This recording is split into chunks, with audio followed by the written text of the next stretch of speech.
So I just want to talk about your father, your relationship to your father, and that isn't necessarily the relationship to your dad. Maybe you have a stepdad, maybe you don't have a dad. Whatever the actual relationship is to your father in real life, it's the relationship between you and your father in your mind. So everybody has a father and mother in their mind that they eventually embody and then take with them, and then hopefully have their own kids using the father and mother that their own father and mother has instilled on them. Because by the time you have kids, you're not with your parents anymore.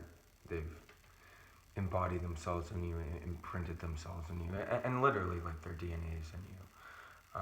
And if you're anything like me as a young man, you had a lot of negativity in the relationship between you and the father in your mind. There's words for this, like the father wound. You have a father wound, and and what I want to say is that ruins your responsibility. Your relationship to your father is your responsibility. It's your responsibility. It's not his. It's not society's. It's not schools, therapist, counselor. It's yours. It's yours. And and because it's your responsibility, you are the only one who can and do something about it. I'll say that again. Now, you are the only one that can do something about it. You are. So, so he can't do anything about it. Just to make that clear.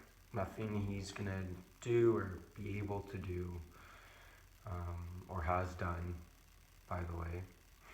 Nothing he's done in the past is of any relevance, because again, it's not you. It's not you. It's your responsibility. And then going a step deeper here, it's like your father's an innocent man. Your father's an innocent man, right? He wanted to have a kid. I mean, he did the world a favor by continuing on his genes and allowing us to have a world in the future. Like, gave you your life. So I mean, if anything, he's a generous man, or at the very least yeah, well, generous to the world at least. Whether you felt he was generous to you or not, it doesn't really matter.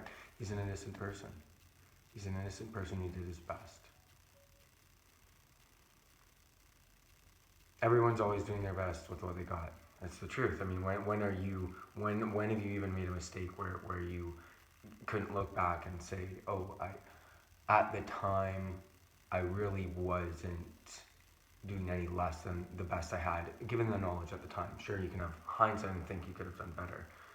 But even your mistakes in your own life as a young man, you have to be honest with yourself when you say everybody's doing the best they can with what they have. And that includes your dad.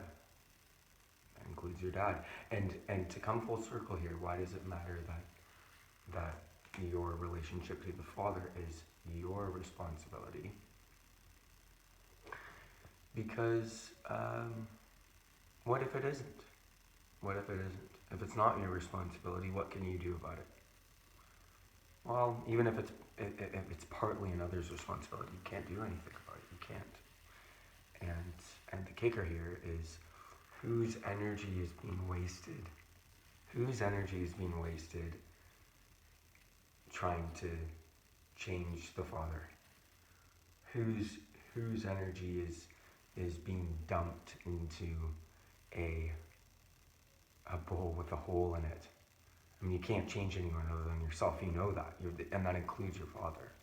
That includes your father. So the sooner you can accept your father, your real father, and the father for who they are, as innocent people, and the sooner you can take responsibility for your relationship with your father,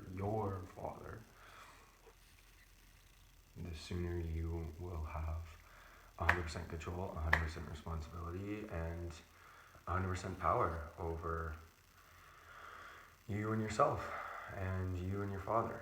And you don't have to give away your energy anymore. And most of all, you will be working towards being able to be a father to your own children. And isn't that a beautiful thing? So, it's a quick little video, guys. samgray.ca. Check out the site. Lots of new good stuff on there. And yeah, if you want to explore coaching, hit me up in an email. I'll put it in the description. Peace and love.